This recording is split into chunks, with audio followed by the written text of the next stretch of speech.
Assalamualaikum warahmatullahi wabarakatuh. Waalaikumsalam Waalaikumsalam warahmatullahi wabarakatuh. warahmatullahi wabarakatuh. Alhamdulillahirabbil alamin.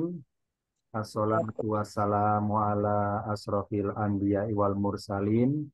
Sayyidina Muhammadin wa ala alihi wa sahbihi ajma'in nama ba'du. Pertama, kita bersyukur kepada Allah karena kita masih diberi kesempatan untuk bertemu kembali dalam kajian rutin di setiap hari Rabu masuk ke dalam ruang kelas virtual ataupun secara online di Lembaga LP Kinas, Lembaga Pendidikan Ilmu Al-Quran Nasional. Dari tampilan di layar ini adalah ilustrasi dari tema hari ini membahas tentang hidangan-hidangan surga. Ini sebetulnya ilustrasi yang paling mewah versi alam dunia. Kalau di surga mungkin lebih dari ini mewahnya. Ini sekedar ilustrasi aja yang versi duniawi. Kalau versi akhiratnya sama-sama kita belum tahu, tentunya lebih mewah dari apa yang kita rasakan ketika di dunia. Judulnya adalah hidangan-hidangan surga. Dari berbagai macam ayat yang membahas tentang surga, ini banyak pilihan ayat. Dari banyak pilihan ayat, saya milih beberapa ayat yang spesifik tentang surga beserta kenikmatan hidangan. Pertama, saya buka dulu untuk mengawali sebagai pengantar tentang surga. Saya buka tepatnya dari surat An-Najm. Surat An-Najm ayat 18. Saya baca per kalimat dulu ya. Karena saya baca per kalimat per kata, maka saya bacanya orientasinya adalah tingkatan kelas paket 1. Karena di Lembaga Lebih Kinas ada dua kategori kelas. Kelas belajar online maksudnya. Ada dua kategori kelas. Ada kelas reguler, ada kelas tematik. Bedanya, kalau kelas reguler, materinya belajar tentang ilmu alat, nahwu, sorof, balago, dari paket 1 sampai dengan paket 9 ke atas. Sedangkan kelas tematik, materinya umum, karena tematik bersifat umum, tidak ada buku panduannya, tidak ada jenjangnya, tidak ada kurikulumnya, karena tematik sifatnya umum. Sedangkan kelas reguler ada jenjangnya, ada buku panduannya, ada kurikulumnya, berlanjut atau bertahap dari tingkat dasar, menengah, atas, kemudian sampai dengan tingkat tinggi. Karena kita sekarang masuk ke ruang kelas tematik, maka bersifat kajian umum seperti kuliah umum. Ini adalah surat An-Najm ayat 18. Saya baca per kalimatnya. Yang pertama berbunyi lakot. Ini dua kata. La ditambah kot. Kalau tinjauan arti tingkatan kelas 1, kelas tingkatan juz 1 atau paket 1, lakot ini dua kata. La artinya sungguh, kot kalau sendirian juga sama artinya sungguh. Nah, ketika dipertemukan dua kata sekaligus, lakot tidak boleh diartikan sungguh-sungguh, salah. Kalau gitu yang benar apa dong? Ini yang benar. La sendirian, la pendek loh ya, bukan la malik. La pendek, la artinya sungguh. Ketika sendirian loh ya, nggak disambung apapun. Qad juga sama sendirian, artinya sungguh. Tapi ketika dua kata ini bertemu, bersambungan, maka la tetap artinya sungguh, sedangkan qad berubah istilah, diartikan benar-benar. Sungguh benar-benar. Ustadz dari mana taunya bahwa qad artinya benar-benar? Dari ilmu tingkatan kelas paket 4. Karena di Lembaga Lebih Kinas, tingkatan belajar juz 4 atau paket 4 sudah mengenal kod. Kod namanya harfu tahkikin. Huruf tahkik. Apa tahkik? Huruf yang membenarkan peristiwa. Makanya artinya benar-benar. Jadi sungguh benar-benar telah terjadi. Gitu maksudnya. Lakot sungguh benar-benar. Ro'a dia melihat Di sini pelakunya dia dalam kurung Rasul Muhammad. Karena kalau membahas surat An-Najmu berarti membahas tentang cuplikan peristiwa Isra Mi'raj ketika Rasul di langit. Ro'a dia melihat. Dia siapa? Rasul Muhammad. Melihat apa? Min ayati dari sebagian ayat-ayat atau tanda-tanda. Min arti aslinya dari. Tapi kalau min ketemu kata berikutnya, yang kata berikutnya ternyata bentuk jamak, maka min bermaksud jumlah. Yakni terjemahnya dalam kurung ditambahi kata-kata sebagian. Min ayati dari sebagian ayat-ayat. Minhum dari sebagian mereka. Minan nasi dari sebagian manusia. Minal ladina dari sebagian orang-orang ya. Oh berarti min kalau ketemu kata berikutnya bermaksud bentuk jamak, jumlah orang banyak, maka min tidak diartikan dari, tapi diartikan dari sebagian. Karena berbeda. Min artinya dari, dengan min artinya dari sebagian, beda. Beda apanya? Bedanya adalah kalau min artinya dari, bermaksud asal-usul. Tapi kalau min artinya dari sebagian, bermaksud jumlah. Bermaksud jumlah. Min ayati Robi dari sebagian ayat-ayat tanda-tanda kekuasaan Tuhannya. Tanda yang bagaimana? Al-kubro, yang sangat besar. Kabirun kubro, sangat besar. Oh berarti Rasul Muhammad dulu ketika peristiwa Isra Mi'raj di langit, Rasul ro'a. Rasul berbuat ro'a, melihat sesuatu yang besar-besar alias rahasia besar yang Allah punya itu Allah tayangkan, Allah perlihatkan kepada Rasul Muhammad yang besar-besar itu. Jadi segala rahasia Allah yang besar-besar itu tentang adanya surga, hal yang besar kan dia surga itu, ada neraka, itu semuanya Allah perlihatkan Rasul Muhammad yang kubro besar-besar itu. Nah, sungguh benar-benar dia telah melihat dari sebagian tanda-tanda kuasa Tuhannya yang sangat besar itu. Itu pun sebagian. Oh berarti masih ada rahasia Allah yang besar-besar yang tidak Allah ibaratnya perlihatkan pada Muhammad. Nggak semuanya. Nggak semuanya. Jadi Allah itu hikmahnya memperlihatkan yang kubro-kubro ini yang ada hubungan dengan tugas beliau Rasul sebagai tugas kerasulan. Agar beliau nanti setelah sepulang dari Mi'raj oleh-oleh dari langit membawa kabar untuk diberitakan kepada umatnya tentang hal yang kubro-kubro itu, yang besar-besar itu. Nah, di antara tanda-tanda kuasa Allah di langit yang pernah Rasul lihat, yang kubro-kubro itu, yang sangat besar-besar itu adalah dari banyak pilihan adalah contohnya tentang al-jannatu dan an-naru, surga dan neraka. Surga dan neraka termasuk kubro yang sangat besar. Rahasia sangat besar adalah adanya surga neraka. Karena semua orang nggak pernah lihat. Rasul diperlihatkan di situ. Al-jannatu surga, an-naru neraka. Karena kita temanya tentang hidangan-hidangan surga, maka saya bahas al-jannatu, tidak bahas an-naru. Kita buka tampilan berikutnya. Setelah Rasul Qad sungguh benar-benar telah mengalami live secara langsung, melihat apa? Kubro yang sangat besar rahasia Allah di langit itu. Berwujud apa? Misalnya surga neraka. Maka Rasul turun ke bumi, tugasnya sebagai dulu ya, pembawa kabar gembira. Yang menarik adalah kata-kata melihat. Di pojok kiri atas kata ro'a. Lakot ro'a, sungguh benar-benar dia telah melihat. Dia siapa pelakunya? Rasul Muhammad. Nah, ini segala pengetahuan mengenai kata-kata melihat di Al-Quran.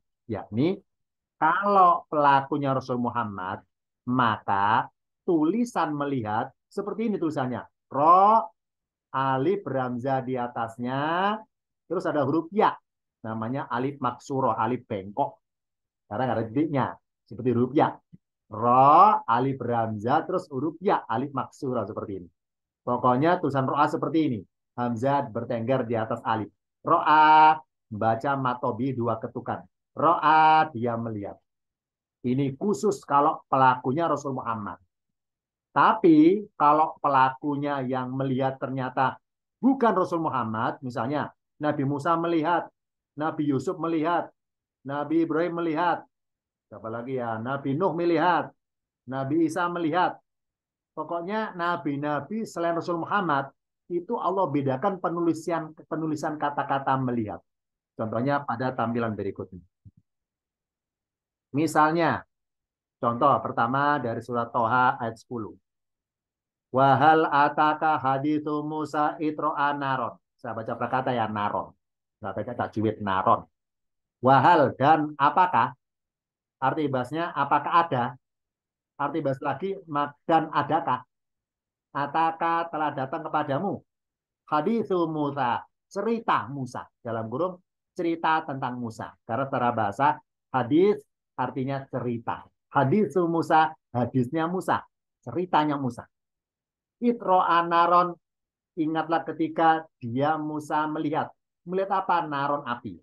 Ini cuplikan adegan peristiwa Musa bersama keluarganya OTW. OTW dari negeri Madian menuju Mesir. OTW pulang dari Madian, dari negeri Madian, negerinya Nabi Syuaib alaihissalam. Musa bersama keluarganya OTW menuju Mesir. Nah, OTW-nya transit di Tursina. Nah, sampai Tursina malam-malam. Gelap gulita, Musa melihat naron, melihat api. Nah, kata-kata melihat yang pelakunya Musa, tulisannya ro'a seperti ini. Ro, hamzah di bawah, terus sebelah kiri ada alif. Ro'a sama-sama matobi dengan tadi sama. Ro'a artinya dia melihat. Ini pelakunya Musa. Contoh kedua, pelakunya Ibrahim. Falamma maka ketika jannah telah gelap. Apanya yang gelap? Alailu malam. Alailu janna alaihi. Malam telah gelap atasnya. Alias malam telah menimpa keadaan Ibrahim. Alias Ibrahim mengalami keadaan malam hari. Gitu kasarnya. Ro'a kaukaban. Ro'a dia melihat. Dia siapa? Ibrahim. Kau melihat. Melihat apa? Kaukaban bintang. Ini adegan cuplikan peristiwa Ibrahim ketika sendirian di hutan, malam hari sendirian, di hutan malam hari sendirian. Ketika waktu itu belum jadi nabi, dalam rangka apa namanya ya proses spiritual, pencarian Tuhannya, pencarian akidah. Ibrahim mencari akidah kebenaran. Jadi memantau segala gelagat alam semesta, termasuk ketika beliau melihat bintang, komentar. Kala dia berkata, dia siapa? Ibrahim. Hada Robbi. Ini Tuhanku. Titik, berhenti. Kata-kata ro'a, dia melihat karena pelakunya Ibrahim, maka tulisannya ro, hamzah, terus ada alif. Ibrahim sama dengan Musa. Tulisan ro'a, Allah samakan. Contoh ketiga, Nabi Yusuf alaihissalam. Laula jikalau tidak an ro'a, annya nggak usah dirikan. Ro'a dia melihat, dia siapa? Yusuf. Melihat apa? Burhana Robbihi. Burhana tanda, tanda isyarat Robbi Tuhannya. Jadi ini adegan, cuplikan peristiwa Nabi Yusuf ketika di dalam kamar, ya, akan berbuat dengan lain jenis, kemudian Allah ngasih isyarat supaya membatalkan rencana itu. Allah ngasih isyarat keruhanan dan Yusuf tanggap, peka, sensitif bahwa itu petunjuk Allah, maka Yusuf membatalkan diri, tidak melakukan perbuatan itu. Yusuf melihat burhana, ro'a, dia melihat. Karena pelakunya Nabi Yusuf, maka tulisan ro'a, ro, hamzah, alif di sebelah kirinya. Ternyata di Al-Quran satu-satunya Nabi yang pelaku perbuatan melihat. yang tulisan ro'a Allah bedakan. Hanya Rasul Muhammad saja. Contohnya, maka dabal fuadu ma ro'a. Ma tidaklah ma tidaklah al fuadu hati kadaba mendustakan maroa apa yang dia lihat. Maka dabal fuadu maroa, tidaklah hatinya Rasul waktu itu ketika di langit kadaba mendustakan maroa apa yang dia lihat. Gitu. Karena roa pelakunya Rasul Muhammad, maka tulisan roa Hamzah bertengger di atas alif. Terus ada rupiah. Apa hikmahnya? Hikmahnya adalah ini tinjauan ulumul Quran. Apa sih ulumul Quran? Ilmu mempelajari tentang perlik-perliknya Quran. Pernik-perniknya Quran. Detailnya Quran. Bahkan hikmah dibalik per hurufnya Al-Quran. Nah, kita ungkap per hurufnya ini. Tulisan ro'a, ini kalau dalam tinjauan ilmu alat pelajaran di lembaga LP Kinas tingkatan paket 10 ke atas, kelas 10 ke atas, itu belajar tentang balaghah, sastra, dan juga ulumul Quran. Nah, dalam pelajaran ulumul Quran, itu dikenalkan bahwa masing-masing huruf hijaiyah punya sifat-sifat huruf. Kalau tinjauan ilmu tajwid, sifat-sifat huruf berarti tentang pelafatannya, tentang makhrajul hurufnya. Tapi kalau sudut pandang ulumul Quran, sifat huruf yakni bermaksud makna filosofinya. Contoh di sini, ro'a, hamzah itu mempunyai sifat sebagai huruf penempatan derajat. Sedangkan alif sifatnya sebagai huruf pembeda atau pembatas. Saya ulangi, hamzah di Al-Quran sifatnya adalah sebagai huruf penempatan derajat. Sedangkan alif sebagai huruf pembeda atau pembatas. Sedangkan huruf ya sifatnya adalah huruf penglipat gandaan. Oh, berarti tulisan ro'ah yang pelakunya Nabi Musa, Nabi Yusuf, Nabi Ibrahim, Allah buat seperti ini. Yani apa? Hamzanya berada di sebelah kanan. Sebelah kiri ada alif. Apa sih alif? Pembatas atau hijab. Pembatas atau hijab. Maksudnya apa? Penglihatan mata Nabi Musa, penglihatan mata Nabi Yusuf, penglihatan mata Ibrahim, itu masih Allah kasih hijab, tirai, penghalang.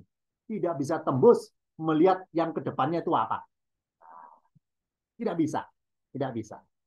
Selama Allah alifnya tidak dibuka, selama hijabnya tidak dibuka, maka tetap terhalangi. Jadi penglihatan mata Nabi Musa ke penglihatan kita ini pada umumnya, misalnya saya melihat tembok, ada apa di balik tembok? Nggak tahu. Kenapa nggak tahu? Karena tembok termasuk hijab. Nah, nggak tahu di balik tembok, nggak tahu. Rasul Muhammad tahu. Rasul Muhammad tahu Rasul. Di balik tembok apa Rasul tahu. Jangankan di depan Rasul tembok. Rasul bisa ngelihat ke belakang tanpa menoleh. Nah, ini banyak apa riwayatnya tentang itu. Suatu ketika Rasul memimpin sholat jamaah. Ternyata sop paling belakang itu jamaah itu bergurau. Sambil bisik-bisik berguraunya gitu. Nah, setelah selesai sholat, Rasul negur, ketahuilah kalian bahwa aku bisa melihat kalian tanpa menoleh. Oh, berarti Rasul penglihatannya tanpa hijab, tanpa alif. Kenapa? Hamzah adalah huruf penempatan derajat. Oh, berarti derajat tingkat kemampuan penglihatan Musa, Nabi Yusuf, Nabi Ibrahim adalah sama.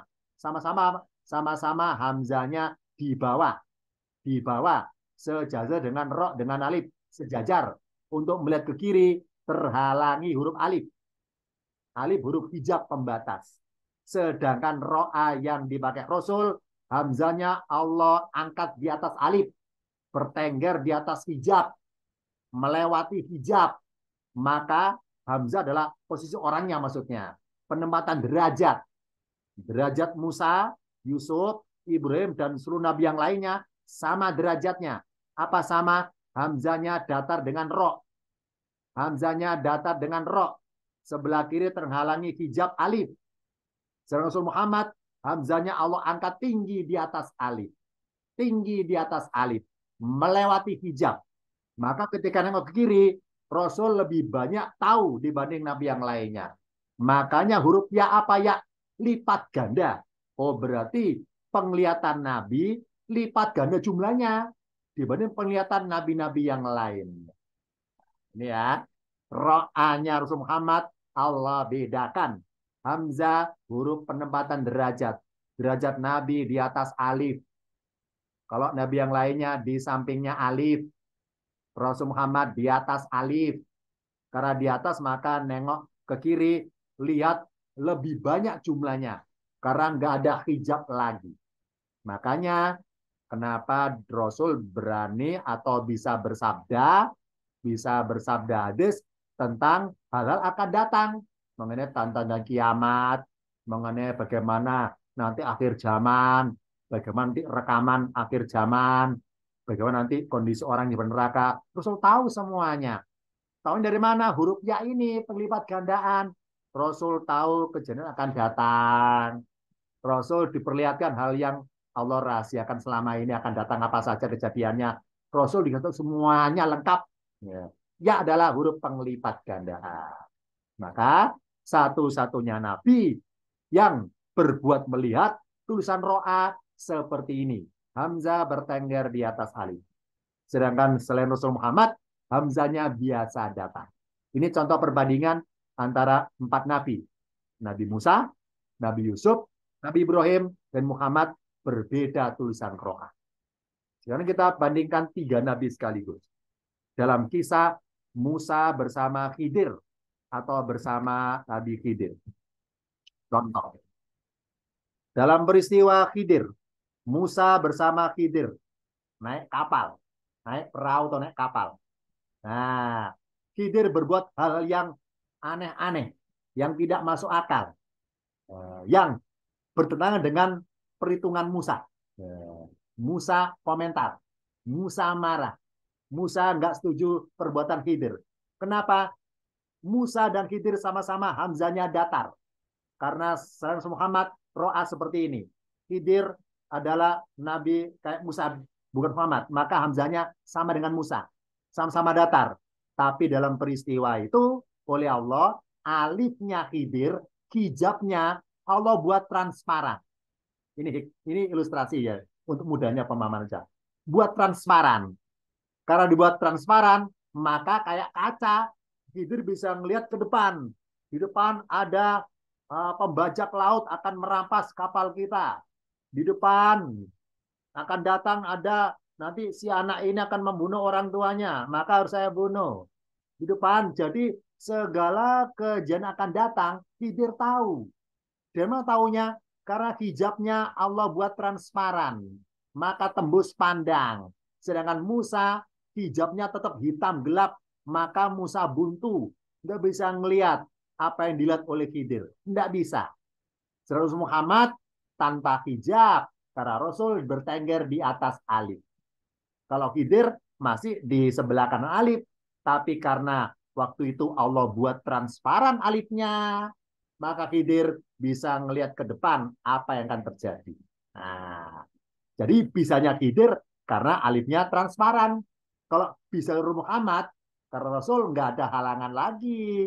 Los apa banyak hal Rasul lebih tahu dibanding nabi-nabi yang lainnya. Huruf ya, huruf penglipat gandaan.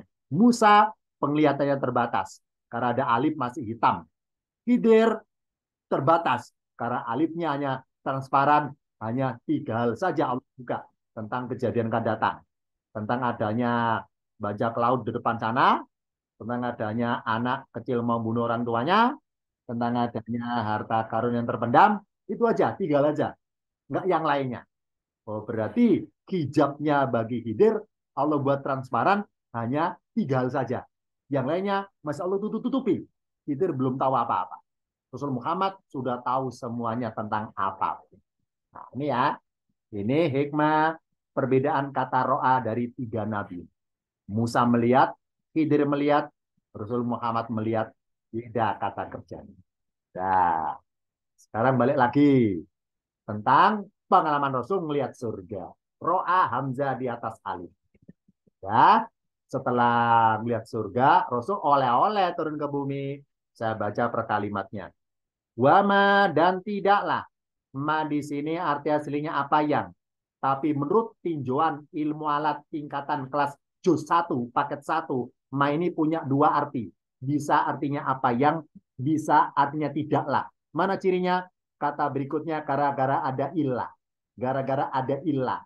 Maka ma artinya tidaklah. Oh, berarti mulai sekarang, kalau kita pengen belajar tarjim Quran per kata, sebelum mengartikan ma, tengok dulu ke kiri, diraba ke kiri. Ustaz diraba ke kiri mencari apa? Mencari lafat ilah. Mencarinya berapa jauh? Sampai tanda wakof cari ilah. Lah kalau nggak ada tanda wakof, sampai nomor ayat. Lah kalau nomor ayat nggak ada ilah, maka ma apa yang? Kalau ada ilah, maka ma tidaklah. Wama dan tidaklah menyangkal. Kalau wama dan apa yang bermaksud kata sambung. Wama dan apa yang kata sambung. Wama dan tidaklah menyangkal. Di sini menyangkal. Wama dan tidaklah. Arsalnaka kami mengutusmu. Wahai Muhammad. Illa kecuali atau melainkan. Urutannya linasi kafatan. Linasi kafatan. Untuk manusia secara kafatan. Secara menyeluruh. Basiron sebagai pembawa kabar gembira, wanadiron dan sebagai pemberi peringatan. Walakinna akan tetapi, aktaron nasi kebanyakan manusia, layak lamuna mereka tidak mengetahui. Jadi, Basiron adalah Rasul memberi kabar gembira kepada orang beriman. Orang beriman, bersyukurlah dengan Anda dikasih hidayah beriman, nanti ada surga.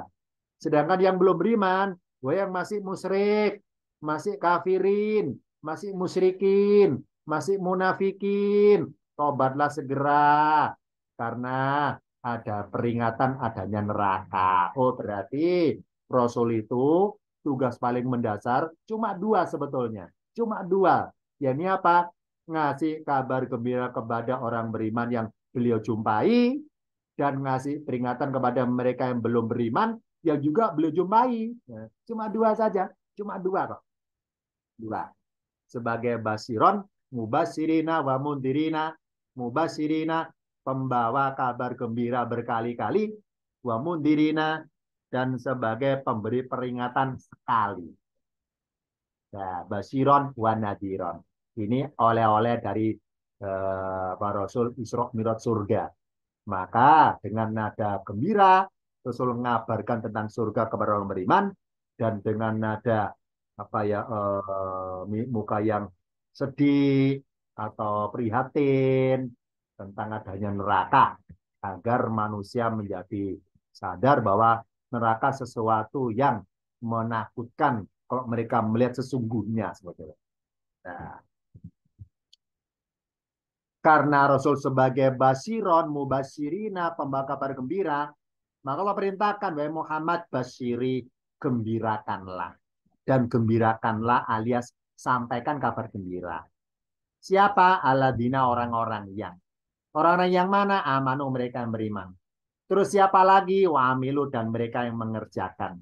Mengerjakan apa? Asolihati, kebaikan-kebaikan. Apa kabar gembiranya? Anna sesungguhnya. Lahum bagi mereka jannatin surga-surga. Bentuk jamak ya, surga-surga. Saya baca urut aja kanan ke kiri. Urut aja kanan ke kiri. Tajri mengalir. Minta dia dari bawahnya. Alanharu sungai-sungai. Gitu. Kulama setiap kali ruziku mereka diberi rizki. Mereka siapa? Penghuni surga. Minha darinya, min samarotin dari buah-buahan. Riskon sebagai rizki. Kolu mereka berkata. Ingat ya, ada kata kulama. Apa kulama? Setiap kali. Namanya kulama berarti perbuatan sering terjadi. Misalnya, setiap kali saya ke sana ketemu si A. Setiap kali saya ke sini ketemu si B. Oh, berarti sama di sini. Setiap kali penghuni surga dikasih buah-buahan oleh Allah, selalu komentar kolu mereka berkata. Berkata sambil megang buahnya ini. Karena kata-kata hada ini berarti dekat. Ada inilah. Alladzi ruzikna, yang kami telah diberi rizki min qablu, dari sebelumnya. Gitu. Jadi penghuni surga itu karena seringnya dikasih rezeki, makanya setiap kali, berarti apa? Karena seringnya itu lama, setiap kali mereka diberi rezeki berupa buah-buahan, selalu komentar, ngomentari apa yang mereka terima berupa buah-buahan itu, ngomentari, selalu komentar. Saya, jadi barang siapa di grup suka komen-komentar, waktu calon surga. Kenapa? Orang surga itu suka komentar. Ustadz, berarti para netizen calon surga dong. Nah ya, netizen suka komentar. Lanjutannya, wa utubihi, dan mereka diberi dengannya mutasabihan, yang serupa. Walahum, dan bagi mereka, saya baca arti asli dulu ya. Via di dalamnya azwajun, pasangan-pasangan. Karena tanwin maka umum. Karena umum maka bebas. Penafsirannya bebas. Entah pasangan bermaksud rumah tangga suami istri, entah pasangan bermaksud rasa berpartner menikmati surga bersama teman soulmate-nya, teman sahabat karibnya, atau berpasangan bermaksud antara bapak dengan anak, ibu dengan anak, pokoknya bebas karena tanwin. Mutahharun, yang disucikan, karena tanwin umum, bebas penafsirannya. Entah suci pengertian lahiriah batiniah, suci enggak ada najis di surga, suci enggak ada penyakit hati di surga, bebas karena tanwin penafsirannya bebas. Wahum, dan mereka dia di dalamnya khaliduna, orang-orang yang kekal. Apa kekal itu? Kondisi mengalaminya. Gitu. Yang menarik adalah tentang kabar gembira Basiri. Wa basiri, wahai manusia yang beriman. Ada kabar gembira, kata Rasul. Berupa apa? Al jannatu, surga yang dalamnya ada tamarotin, buah-buahan. Itu pun buahnya mutasabian, yang serupa. Yang menarik adalah kata buah-buahan oleh Allah di Al-Quran tentang surga. Itu untuk menggambarkan buah di surga. Tulisannya berbunyi tamarotin. Taknya tak marbuto. Tamarotin. Ya, bukan tak nyambung, misalnya minat sama roti, enggak gitu, sama roti bentuk tunggal, tapi artinya buah-buahan. Bentuk tunggal ini sama roti, bentuk tunggal ini. Nah, apa hikmahnya? Hikmahnya bahwa di surga itu ya beda dengan di dunia. Bedanya apa? Kalau di dunia, di bumi, satu buah satu rasa. Kalau banyak buah ya banyak rasa. Misalnya buah mangga, satu buah mangga kan satu nama. Berarti lain nama buah mangga, ya lain rasanya. Satu nama buah jeruk, ya satu rasa. Lain nama buah jeruk, ya lain rasanya. Oh, berarti di buah-buahan di bumi banyak nama, banyak rasa. Buah mangga di bumi banyak banyak ras, banyak nama mangga, ya banyak rasa. Karena masing-masing nama mangga berbeda-beda rasanya. Tapi buah di surga bentuk tunggal tamat. Maksudnya apa? Di surga itu satu buah banyak rasa. Kalau di bumi banyak buah banyak rasa. Contoh misalnya di bumi saya pengen makan mangga gadung, mangga mana lagi, atau mangga apa namanya ya, masih usaha milih mangganya supaya sesuai dengan selera saya. Apa yang ingin itu mangga apa namanya? Karena lain nama mangga lain rasanya. Oh, berarti di bumi itu Allah ciptakan beragam-ragam, banyak mangga, banyak rasa. Tapi di surga satu mangga banyak rasa. Rasanya apa? Tergantung selera orang surga pengen rasa apa. Canggih ya, surga canggih buahnya ya. Misalnya, ya Allah, Bismillah, saya pengen buahnya itu mangganya rasa manis, maka kena lidah menyesuaikan dia manis. Ini contoh aja pengen surga komentar. Ya Allah, saya pengen mangganya itu rasanya asam, kena lidah asam. Jadi satu mangga banyak rasa mangga maksudnya. Satu jeruk banyak rasa jeruk di dalamnya. Mutasabian, serupa tapi tak sama. Serupa dalam hal nama buahnya kayak di bumi, serupa dalam hal warna buahnya kayak di bumi, serupa dalam hal bentuk buahnya, besar buahnya kayak di bumi, tapi beda dengan rasanya. Kenapa? Karena satu buah banyak rasa. Canggih ya. Ini mumpung masa promo ini ya. Bulan November 11-11 ya. Ini masa promo 11-11. Ustadz udah lewat 11-11 ini. Nah, oke ya, ini masa promo ini. Masa promo tentang surga. Saya promokan ya. Surga satu buah banyak rasa. Di bumi banyak buah banyak rasa. Masih ada usaha milih di bumi. Milih buahnya biar nggak salah pilih. Karena beda buah beda rasa. Di surga nggak usah milih mangga yang mana. Satu mangga banyak rasa mangga di dalamnya ini. Nah, ini contoh satu isyarat tinjauan bahasa sama rutin bentuk tunggal. Satu buah banyak rasa.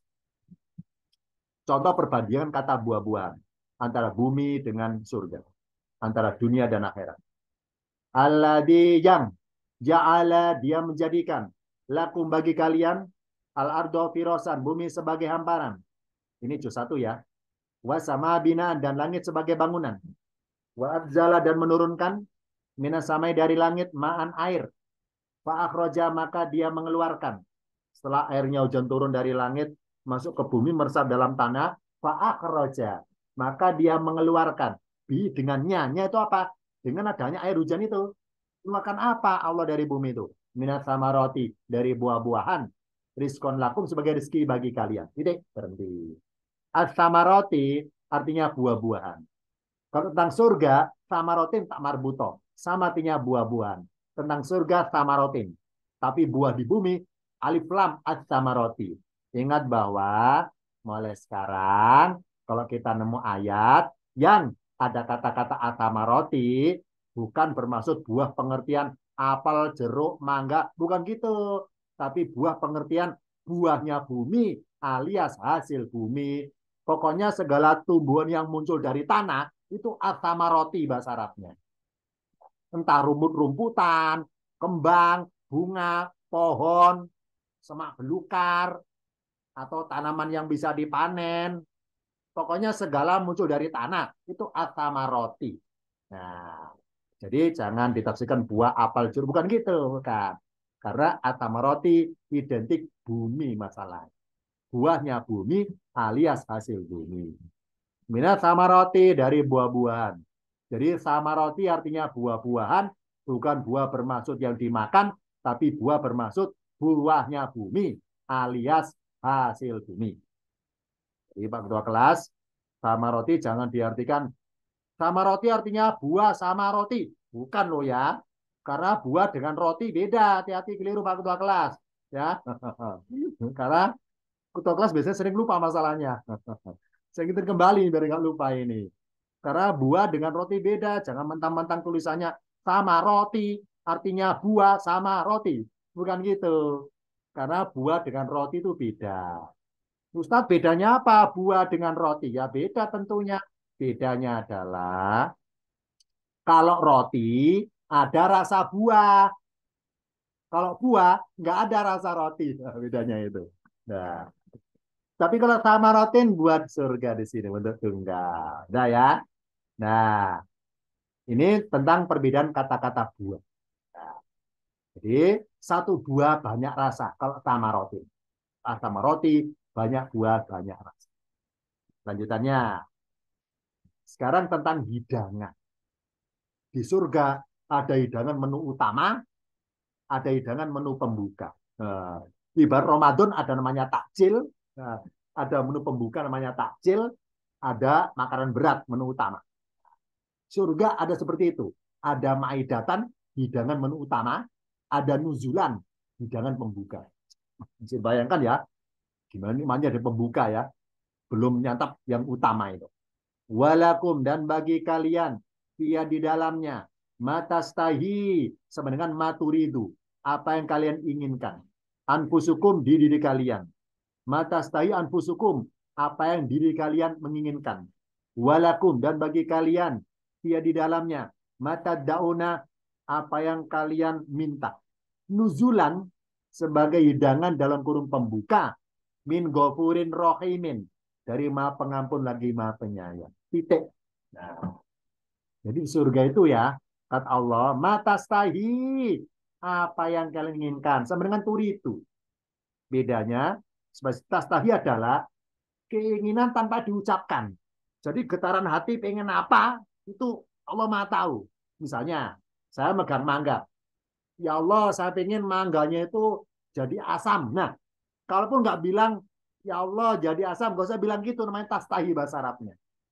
Jadi apa yang keinginan, getaran hati ingin surga, pengen apa itu, Allah langsung menyesuaikan apa yang dia makan. Namanya tastahi bahasa Arabnya. Canggih surga ya. Selalu di bumi, di dunia. Masih harus berdoa, harus diucapkan secara lisan, minta diucapkan, minta diucapkan, dilafadzkan di surga, tanpa diucapkan pun Allah Maha tahu, langsung dituruti maunya apa.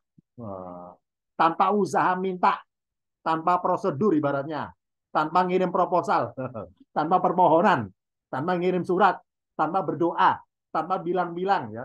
Jangan bilang-bilang, ada lagunya ya. Jangan bilang-bilang, nggak usah bilang-bilang. Namanya tastahi bahasa Arabnya. Tastahi. Jadi apa yang diinginkan itu nuzulan. Inginnya apa? Menu pembuka sebelum menyantap maidatan inginnya apa? Allah turuti di surga. Canggih surga ya. Ada nuzulan, menu pembuka, ada maidatan, hidangan menu yang berat-berat itu. Saya lanjutannya tentang hidangan surga. Hidangan pembuka maupun hidangan yang makanan intinya itu. Lanjutannya sekarang. Sekarang contoh keadaan surga. Fiha sururun marfu'atun. Saya baca perkataan, nggak baca tajwid. Fiha sururun marfu'atun. Di dalamnya ada tahta-tahta yang ditinggikan. Wa kwabun maudu'atun. Dan gelas-gelas yang diletakkan. Wa namariku masufatun. Dan bantal-bantal sandaran yang tersusun atau disusun. Wa zarabiyu mabtuthatun. Dan permadani-permadani yang terhampar. Nah, ada ini contoh cuplikan benda-benda di surga ini. Apa? Tahta-tahta. Ingat ya, di surga nggak ada kursi, adanya tahta. Kalau kursi biasa, kalau tahta adalah kursi yang dipakai raja-raja itu. Apa? Ya ini identik mewahnya, identik gemerlapnya itu. Maaf ya, hikmah saja. Kenapa di surga nggak ada kata-kata kursi, adanya tahta? Ini hikmah bahwa surga itu nggak ada barang murahan, nggak ada barang biasa. Barangnya serba lux, serba mewah, serba gemerlap. Jadi adanya tahta. Ya. Pakai istilah tahta ini menggambarkan mewahnya kursinya itu. Nah, jadi mari kita di dunia itu bersabar, bersabar di rumah punya kursi biasa, bersabarlah. Nanti surga itu Allah ganti dengan tahta-tahta. Ya. Yang pengen maaf, yang pengen caleg-caleg itu, pengen jabat-jabat kursi-kursi itu, kalaupun nanti itu maaf barangkali nggak kesampaian menjabat kursinya, bersabarlah di surga. Lebih dari kursi, adanya tahta. Lebih dari kursi malahan, tahta namanya. Bersabarlah ya. Yang pengen duduk di kursi, nggak kesampaian, bersabarlah. Di surga Allah turuti. Pengen duduk kursi mana? Bebas. Banyak tahta di sana, bebas. Ya.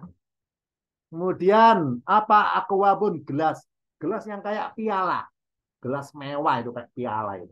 Akwabun kubun. Wanamariku permadani, maaf ya bantal sandaran. Di surga nggak ada bantal tidur, karena nggak ada tidur. Adanya bantal sandaran kayak di kursi itu loh ya.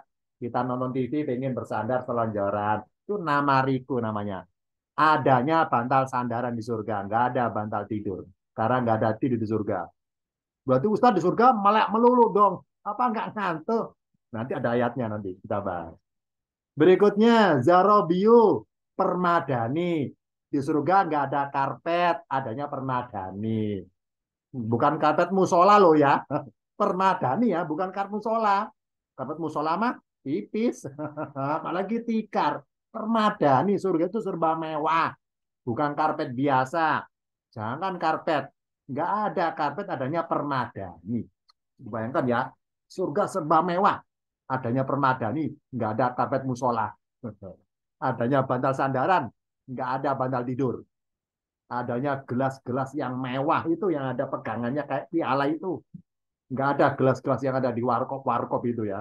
Warung mobil, nggak ada gelas kayak gitu. Nah, di surga adanya tahta, nggak ada kursi-kursi. Nah, ini hikmah saja. Lanjutannya, yang menarik adalah ini tinjauan ilmalah tingkatan kelas 4. Ayo yang merasa masuk ruang kelas ini, anggota kelas juz 4 tingkatan paket 4 sudah mengenal namanya maf'ulun.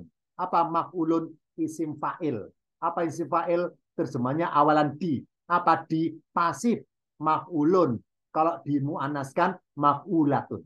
Nah, yang menarik adalah kata-kata yang di akhir ayat marfu'atun, wazannya, polanya senada dengan maf'ulatun.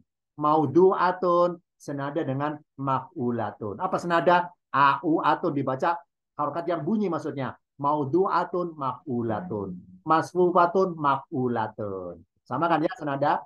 Mabsutatun maf'ulatun. Apa sih maf'ulatun? Ini pola. Kalau dalam ilmu alat dialektika namanya wazan. Apa sih wazan? Timbangan atau pola. Maksudnya apa? Ya ini semua kata di Al-Quran, ini semua kata berlaku umum. Kalau benda, bermaksud benda. Semua kata benda di Al-Quran. Kalau polanya ikut seperti ini, maksudnya apa? Ketika dibaca senada dengan ini, maka bermaksud pasif. Apa pasif? Objeknya bergerak sendiri. Kenapa? Karena awalan di mengesampingkan siapa pelakunya. Siapa pelakunya. Jadi nggak diketahui siapa pelakunya. Tiba-tiba bendanya gerak gitu aja. Nah, ini menggambarkan bahwa kita sekarang hidup tahun 2000-an. Kita merasa bangga. Serba IT, serba canggih, serba digital, serba layar sentuh. Ya, serba ditempel misalnya kartu tol ya, tempel pindah saldo, kartu tempel pindah saldo. Begitu canggihnya ya, ditempel aja pindah saldo. Di surga lebih canggih lagi, nggak harus ditempel, nggak harus di remote. Ya, sekarang kita masih bangga. Bangga kita dengan IT serba canggih, serba remote, serba digital, serba sentuh. Di surga lebih canggih lagi, lebih digital lagi, lebih IT lagi, tanpa sentuh, tanpa remote, bendanya gerak sendiri. Nah, canggih surga itu. Termasuk ini contohnya, marfu'atun, maudu'atun, masfufatun, mabsutatun. Surga, surga nanti yang dunia manusia ini lebih canggih dari alam sekarang, lebih canggih lagi, lebih digital lagi barang. Sekarang hikmah penyebutan marfu'atun. Karena dipasifkan marfu'atun, sururun marfu'atun dan di dalamnya ada tahta ditinggikan. Hikmahnya apa? Jika penghuni surga ingin duduk di tahta, maka si orang itu tidak perlu usaha mendekatinya untuk duduk merendah. Tetapi justru tahtalah yang diangkat melekat untuk dia duduki. Nah, di surga nggak ada usaha. Misalnya si A mau duduk, nggak usah capek-capek apa ya memposisikan kursinya seberapa tingginya, nggak usah gitu. Nggak usah men-setting sendiri, nggak usah mengatur sendiri, nggak usah meremot sendiri. Kursinya gerak sendiri, semaunya Anda pengen duduknya kayak apa, seberapa tingginya, seberapa rendahnya, seberapa bersandarnya, menyesuaikan sendiri. Lebih canggih benda di surga itu, lebih canggih, tanpa remote, tanpa layar sentuh. Lebih canggih. Ya. Itu dibayangkan ya, canggihnya surga itu. Zaman sekarang aja canggih, apalagi nanti di akhirat lebih canggih lagi. Termasuk ini, duduk tidak perlu repot-repot usaha. Namanya usaha kan meletihkan. Surga nggak ada letih masalahnya. Nggak ada usaha capek-capek. Nggak ada repot-repot. Tinggal menikmati saja. Tinggal menikmati. Pengen duduk, duduknya menyesuaikan sendiri.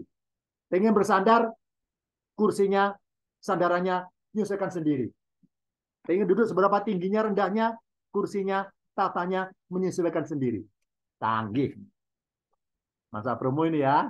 Masa promo ini. Saya promokan surga. Yang kedua, aquabun.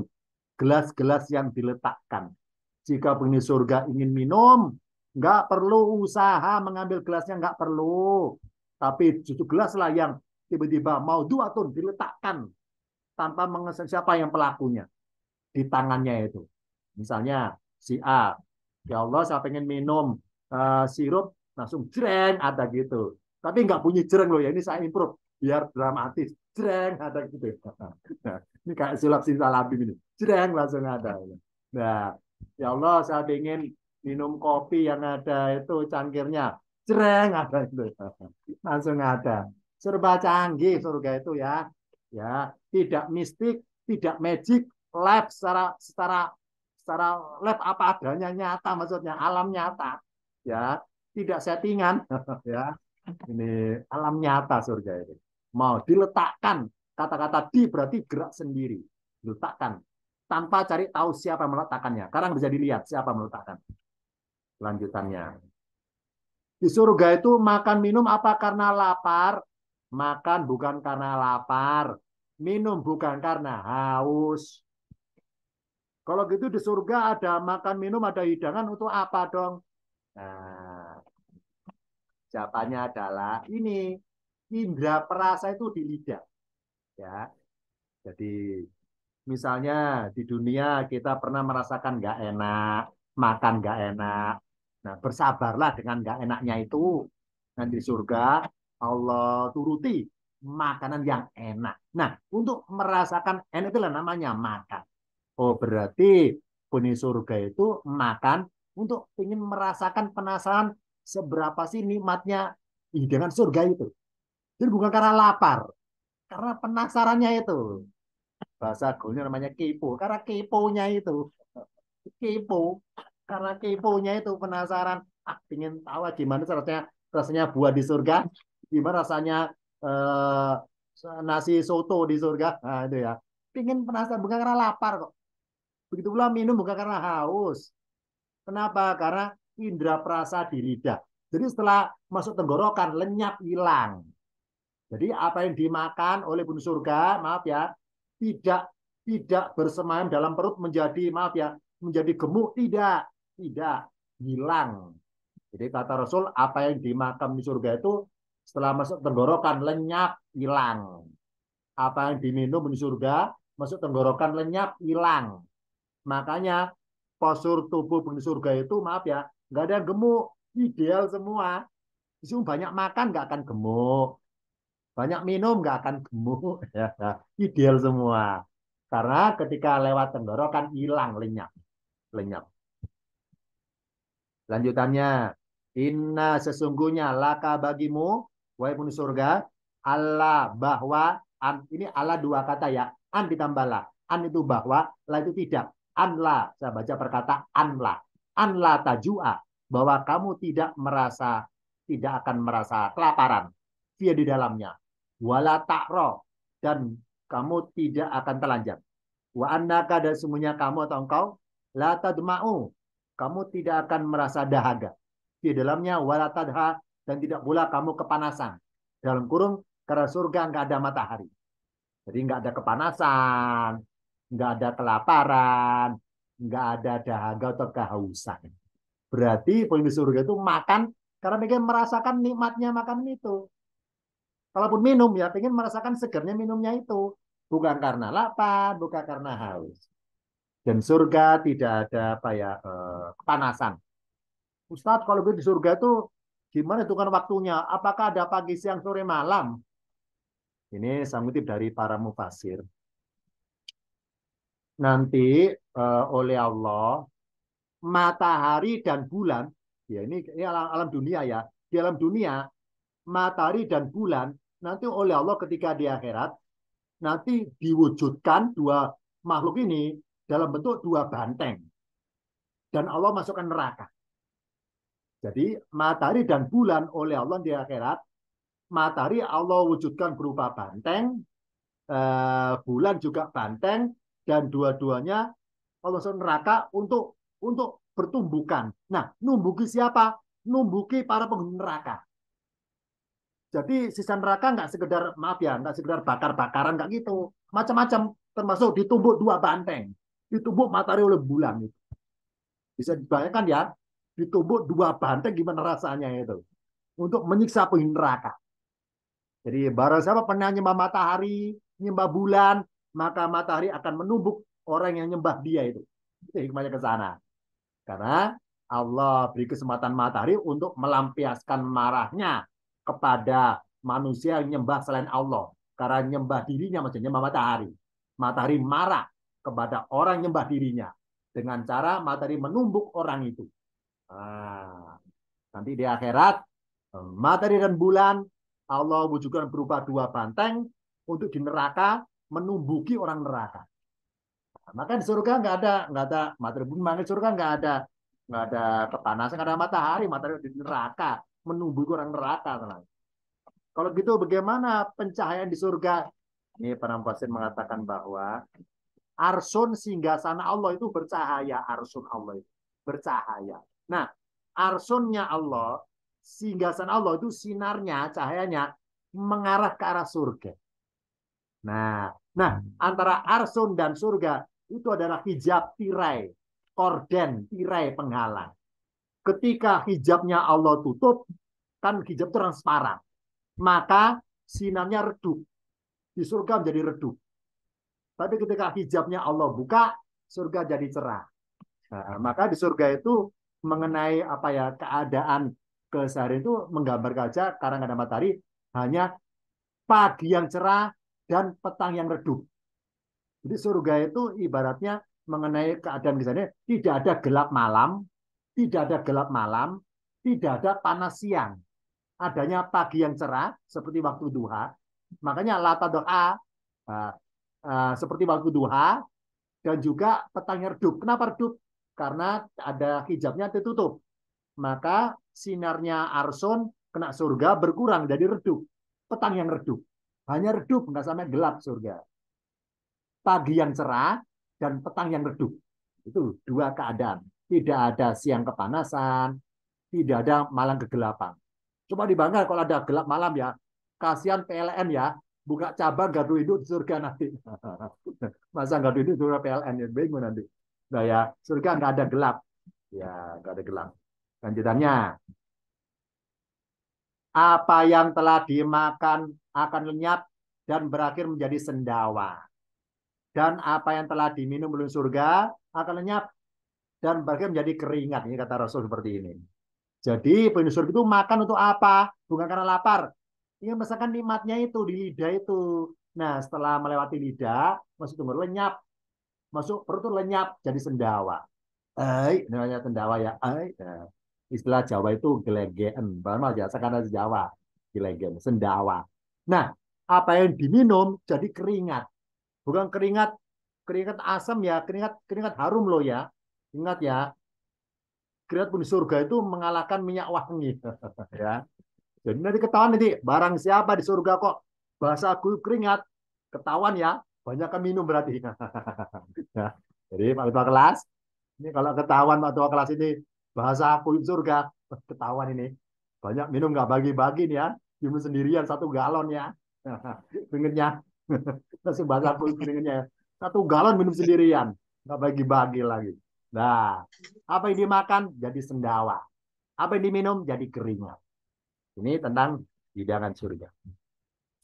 Lanjutannya bantal-bantal. Wana mariku masufatun dan bantal sandaran yang tersusun. Jika penghuni surga ingin duduk bersandar, istilah Jawa itu leye-leye, maka tidak perlu usaha menata bantal untuk diletakkan di belakang kepalanya atau punggungnya. Nggak perlu menata sendiri, tapi justru bantal sendiri yang berbaris tersusun di belakangnya. Masfufatun. Polanya mafulatun, gerak sendiri. Mengesampingkan siapa fa'ilnya, siapa pelakunya, karena nggak kelihatan siapa pelaku. Nah, gerak sendiri. Ya, jadi kalau di dunia usaha, mau nonton TV bersandar. Seberapa kemiringannya? Usaha dulu, usaha repot-repot menata, keburu jeda iklan. Ya, ini di surga nggak ada jeda iklan ya, nggak ada repot menata, gerak sendiri bantalnya. Pokoknya serba canggih, surga ya serba canggih. Bersabarlah kita di dunia itu merasakan nggak enak, bersabarlah. Di surga terlampiaskan, ingin apa aja terlampiaskan. Di dunia kita tidur, tidur karena apa? Ada dua. Di dunia tidur karena keletihan dan kejenuhan. Di surga tidak ada tidur karena nggak ada keletihan dan nggak ada kejenuhan. Makanya adanya bantal sandaran untuk duduk, nggak ada bantal untuk tidur. Coba dibayangkan. Misalnya ya, saya masuk ruangan sendirian. Ruangannya polos, nggak ada tulisan apapun. Saya nunggu orang diam sendirian. berjam-jam diam. Nah, sediam-diamnya orang bengong, apa ujung-ujungnya? Tidur. Oh, berarti orang tidur itu ada dua. Karena keletihan kecapean atau karena kejenuhan. Nah, di surga nggak ada capek. Meskipun melek terus ya, nggak ada capek, nggak ada letih. Nggak ada jenuh, nggak ada bosen. Ya, nggak ada bosen di surga itu. Makanya nggak ada tidur. Kalau di bumi ada capek, ada letih, ada jenuh, ada bosen. Makanya tidur. Nah, surga nggak ada bantal tidur. Adanya bantal sandaran karena nggak ada tidur. Nah, kalaupun ada, bukan karena tidur, pengen merasakan empuknya itu. Maka bersyukurlah ya kita yang sudah beriman dan di dunia barangkali merasa selama di rumahnya hanya mampu membeli kasur yang segitu empuknya saja segitu, yang hanya bisa membeli kasur yang tidak mewah, maka bersabarlah di dunia, bersabarlah di rumah masing-masing kasurnya nggak mewah, bersabarlah. Nanti di akhirat Allah turuti, silakan dimaksimalkan apa ya berbaring di kasur di surga mewah itu. Jadi bangun itu tidur untuk merasakan mewahnya apa ya kasur di surga itu maksudnya mewahnya surga. Di neraka juga ada surga, maaf ya. Di neraka juga ada kasur sama, ada tempat sama, cuma bedanya di neraka penuh siksaan. Kasurnya tidak empuk, selimutnya itu apa ya gowasin ini apa diliputi selimut yang api, selimutnya pakai api, kasurnya spraynya api. Di neraka ada kehidupan ada, cuma tersiksa. Di neraka ada kehidupan, di surga ada kehidupan, tapi penuh nikmat. Bedanya itu aja. Di surga, di neraka ada kasur tidur ada, tapi nggak nyenyak tidurnya karena tersiksa, serba panas, selimutnya selimut api, bantalnya bantal api, spraynya spray api kan nggak nyaman. Nah, di neraka spraynya mewah, kasurnya mewah, bantalnya mewah, tapi nggak tidur, hanya menikmati aja empuknya. Nah, karena tidur itu karena dua, sebabnya letih dan jenuh. Di surga nggak ada letih, nggak ada jenuh. Nah, bantal sandaran, nggak ada bantal tidur. Lanjutannya, wazarabiu mabthutsatun, permadani yang terhampar. Jika begini surga ingin bermalas-malasan sambil tiduran, misalnya ya Allah, saya pengen reuni ya Allah di surga ini ngundang teman saya yang sama-sama seiman, teman-teman SMP, teman SD, saya pengen ngumpul ya Allah. Nah, gelar acara misalnya surga, gitu ini contoh ya, nggak usah capek-capek buka gulungan tikarnya, nggak usah. Gulung permadani terbentang sendiri, mabthutsatun. Nggak perlu capek-capek membuka gulungannya, ngangkat-ngangkat, nggak perlu. Justru permadani lah terbentang di sini untuknya. Berapa lebarnya, menyesuaikan maunya orang itu seberapa. Inginnya warna apa permadaninya, seberapa empuknya, untuk acara apa, acara kondangan apa, acara tasakuran apa, bebas, acara reuni apa, bebas. Ya. Nah, terbentang sendiri. Surga serba mewah ya, tanpa remote, ya lebih canggih lagi, lebih IT, lebih digital dan sebagainya. Nah, dari promo-promo yang saya tayangkan tentang surga ini, nah sekarang pertanyaannya sekarang, inginkah kita diundang oleh Allah dalam perjamuan hidangan surga? Maidatan itu. Kita sekarang mikir ini, ingin apa tidak diundang. Nah, kalau ingin, maka Allah sudah nyebar undangan. Allah sudah nyebar undangan.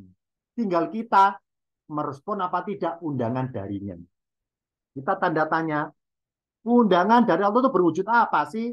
Apa kertas undangan? Apakah tulisan, maaf ya, dari malaikat chatting? Kirim ke grupnya masing-masing. Apa berupa file PDF? Apa berupa file foto?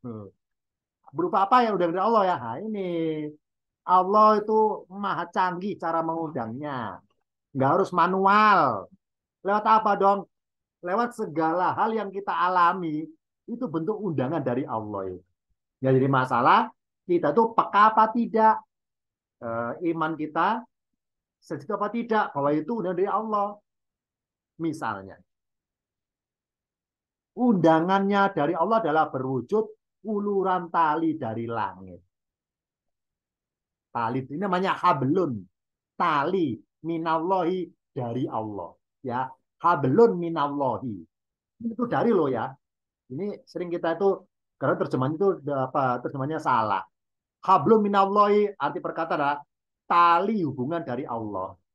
Tapi kita artikan apa hablum minallahi berhubungan kepada Allah, bukan kepada, itu dari. Mari kita jaga hubungan dengan Allah. Hablum minallahi. Min itu dari, bukan dengan, bukan kepada. Berarti keliru ini. Dan nggak salah, salah paham. Ini namanya hablun minallahi. Tali yang dari Allah. Nah, maksudnya apa? Tali berupa undangan. Yang kalau ujung talinya kita pegang, maka kan ditarik mendekat untuk reservasi, booking. Ya, hidangan sudah siapkan, surganya sudah ada. Sudah disiapkan, menu sudah siap, kursinya masih kosong. Kursi masih kosong. Siapa yang reservasi duluan, itu adalah merespon hablun minallahi. Tali hubungan dari Allah, pegang talinya. Pegang maka ditarik. Nah, talinya ini berwujud apa dong kemasannya? Yang pertama, jika kita sedang senang taat ibadah, maka ditarik mendekat untuk siap duduk di kursi berlabel ikhlas. Contoh misalnya, dalam minggu ini saya lagi seneng-senengnya wirid dzikir, lagi seneng-senengnya baca Quran, lagi seneng-senengnya sholat sunnah, lagi seneng-senengnya puasa sunnah. Nah, mumpung lagi mood-moodnya minggu ini, itu adalah bentuk tali dari Allah, undangan. Maksudnya apa? Mumpung lagi seneng ibadah, maksimalkan ikhlasnya. Karena siapa tahu minggu depan kita moodnya lagi males. Kalau malas jangan ikhlas. Semuanya serba terpaksa. Nah, sekarang mumpung lagi taat, lagi senang, maka maksimalkan ikhlasnya. Oh, berarti taatnya kita adalah uluran hidayah dari Allah berupa rasa taat itu. Dan kita pegang dengan sikap ikhlas, kita mendekat, maka kita langsung booking reservasi kursi yang berlabel ikhlas. Ke sana. Jadi barang siapa sedang senang puasa sunnah, senang sholat sunnah, senang amalan sunnah, senang itulah Allah tanamkan rasa itu. Itu undangan dari Allah itu. Segera direspon, mumpung senang, maka maksimalkan ikhlasnya. Mumpung senang, siapa tahu minggu depan senangnya hilang. Lagi males-malesnya masalahnya. Kan iman kan yazidu wayan kusu. Grafiknya naik turun. Mumpung sekarang grafiknya naik, sedang taat-taatnya dimaksimalkan itu ikhlasnya. Ini undangan dari Allah berupa rasa ketaatan. Jadi undangan berupa rasa. Allah namanya rasa senang itulah undangan dari Allah. Yang kedua, jika kita terlanjur berbuat dosa, maka ditarik mendekat untuk siap duduk di kursi berlabel taubat. Oh, berarti di satu sisi Allah melarang kita berbuat dosa. Wah manusia, jangan berdosa. Jangan berbuat dosa. Namanya larangan kan jangan. Kita sudah patuh larangannya. Ternyata setan iblis menggoda kita supaya melanggar. Nah, ketika sudah terlanjur, ya, terlanjur melanggar, karena sudah selesai terlanjur, kemudian sadar, segera tobat. Nah, oh berarti perbuatan dosa merupakan undangan dari Allah untuk kita bersikap tobat. Kita mendekat reservasi kursi berlebar taubat. Jadi undangan dari itu macam-macam kemasannya. Ibaratnya jalur masuk surga itu jalurnya nggak satu, banyak. Lewat jalur taat ibadah harus ikhlas. Lewat jalur berbuat dosa, tapi harus tobat. Jangan terus-menerus dosanya maksudnya. Harus tobat. Ya. Banyak sekali ulama kuno zaman dulu yang menjadi alim soleh bermula dari latar belakang orangnya buruk. Banyak kan ya? Jadi banyak sekali para kekasih Allah, wali-wali Allah, dulunya orangnya buruk. Tapi dosa mereka menjadi titik balik.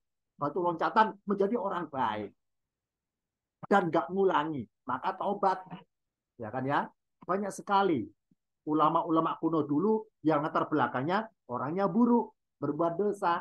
Tapi dosa mereka pakai sebagai batu loncatan untuk bertobat, untuk tidak mendekat reservasi kursi berlabel tobat. Jika kita sedang ngalamin musibah, didolimi orang, ditipu orang, disakiti orang, barangnya dicuri orang dan sebagainya, pokoknya didolimi orang, maka bersabarlah. Kita akan mendekat reservasi kursi berlabel sabar. Berarti barang siapa minggu ini sedang mengalami nggak enak, didolimi, difitnah, disakiti, dan sebagainya, itu adalah tali dari Allah itu. Dipegang, tali itu dipegang. Musibah adalah undangan itu. Musibah suatu undangan juga dari Allah. Dipegang dengan sikap apa? Sikap sabar, jangan mengeluh, jangan protes, jangan nggak terima. Bersabarlah menjalani apa yang Allah rencanakan. Nanti reservasi kursi berlabel sabar. Dan satu lagi, jika kita sedang mengalami berlimpah materi, sedang wah-wahnya, sedang senang-senangnya, sedang gemerlapnya, sedang nggak ada masalah, sedang fresh-freshnya, itu juga undangan dari Allah. Tarik mendekat dengan sikap kita, sikapnya bersyukur, agar tarik mendekat duduk di kursi berlabel syukur, reservasi akhirnya kursi berlabel syukur. Oh, berarti undangan dari Allah kemasnya macam-macam. Undangan melalui rasa taat ibadah, undangan melalui perbuatan dosa, undangan melalui pengalaman musibah, undangan melalui berlimpah materi. Itu undangan semuanya. Kita respon dengan sikap ikhlas, obat, sabar, dan bersyukur. Dakwahum fiha. Dakwahum ini cuplikan ucapan mini surga ini. Dakwahum fiha. Doa pujian mereka di dalamnya ada subhanaka, maksudnya engkau ya Allah, Allahumma ya Allah, wa tahiyyatuhum fiha salamun, dan salam penghormatan mereka dalamnya adalah ucapan selamat. Wa akhiru dakwahum, dan akhir dari doa pujian mereka adalah an, bahwa yakni alhamdulillah rabbil alamin, segala puji bagi Allah Tuhan semesta alam. Gitu. Jadi ucapan kebiasaan orang surga, di surga ucapan ini, subhanallah, muji-muji. Ucapan saling menyapa, salamun. Ucapan bersyukur, alhamdulillah alamin. Oh, berarti hikmahnya kita di dunia itu, kenapa kita itu disunahkan, bahkan diwajibkan saling menyapa, salam, supaya kita itu oleh Allah, maaf ya, supaya mengamalkan kebiasaan penghuni surga. Kenapa kita dunia itu disuruh Allah suka muji Allah, subhanallah, sebagainya, supaya kita tuh membiasakan ucapan penghuni surga. Kenapa kita disuruh Allah sering berucap alhamdulillah, bersyukur, supaya kita tuh membiasakan sebagai kebiasaan penghuni surga. Jadi kasarnya, maaf ya, hidup kita hakikatnya adalah dalam rangka kampanye. Apa kampanye? Mencalonkan diri di hadapan Tuhan, layak enggaknya dipilih sebagai penghuni surga. Layak apa tidak? Kita ini masa kampanye. Nah, karena masa kampanye, maka jaga image di hadapan Tuhan. Jaga image. Harus jaim. Maksudnya apa? Di depan Allah ya ikhlas apa adanya. Jangan kepura-puraan kemunafikan. Jangan buruk intinya. Apa adanya. Ada orang, nggak ada orang, ya apa adanya seperti itu. Contohnya seperti itu. Ini tanya. Jadi, ucap bersyukurnya itu juga. Kita masa kampanye depan Tuhan. Kita sama-sama adalah masih calon. Calon penghuni surga. Namanya calon, maaf ya, bisa batal. Karena ketika diundang nggak direspon. Allah kasih undangan, direspon, ya udah batal. Baru saja dikasih undangan, direspon, dipegang, Allah tarik. Reservasi. Masih reservasi. Bisa cancel. Bisa nggak jadi. Kalau yang bersangkutan, maaf ya, meninggalnya dalam keadaan nggak sabar, imannya dipertahankan. Ya, mari kita sering merespon undangan dari Allah itu. Segala keadaan sebanyak undangan. Dan kita membiasakan diri jadi orang baik. Kenapa? Di surga nggak ada orang buruk. Oh berarti kalau pengen jadi penghuni surga, mari mencalonkan diri. Ya ini apa di dunia? Membiasakan diri kayak penghuni surga. Apa? Orangnya baik, suka salam-salam, suka alhamdulillah bersyukur, suka muji-muji kepada Allah. Itu adalah pembiasaan penghuni surga. Nah ini hikmahnya kenapa kita disuruh jadi orang baik. Karena kita dalam rangka pencalonan. Allah nilai apa masih sabar mempertahankan kebaikan kita di dunia itu. Kalau bersabar saya mati tetap baik, maka layak menduduki kursinya yang selama ini sudah reservasi. Nah, sana hikmah. Agar kita sama-sama merespon dari Allah untuk reservasi menikmati nuzulan dan juga menikmati maidatan yang di surga sana. Terakhir, kebiasaan ucapan mereka surga menikmati adalah Alhamdulillahi Rabbil Alamin. Oh berarti segala sesuatu yang contohnya telah kita makan di dunia ini, apa ucapannya? Alhamdulillah. Oh berarti kenikmatan yang kita rasakan ini adalah hakikatnya adalah hanya percikan kok. Hanya sekian persen kenikmatan surga itu. Maka nanti seluruhnya di surga lengkap, lebih lengkap nikmatnya. Maka bersabarlah di dunia, nikmat cuma sedikit. Allah buat orang beriman itu nggak betah di dunia. Kenapa nggak betah? Supaya merindukan surga, supaya merindukan seperti ini.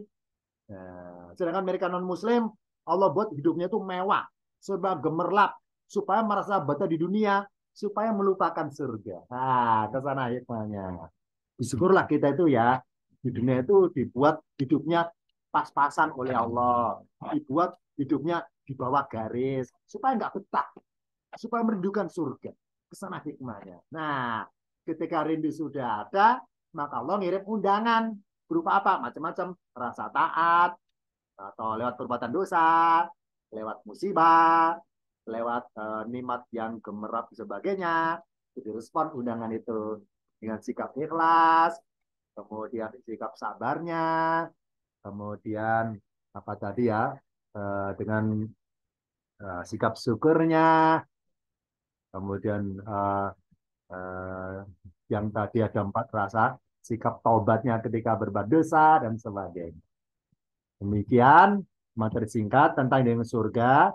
Kita termotivasi bahwa Allah benar-benar menjanjikan ada yang surga beserta kenikmatannya itu berupa nuzulan hidangan pembuka dan juga maidatan hidangan intinya. Mari, apa yang kita alami ini adalah semuanya bentuk undangan dari Allah dan kita harus meresponnya dengan 4 sikap tadi itu. Ikhlas, tobat, sabar, dan bersyukur.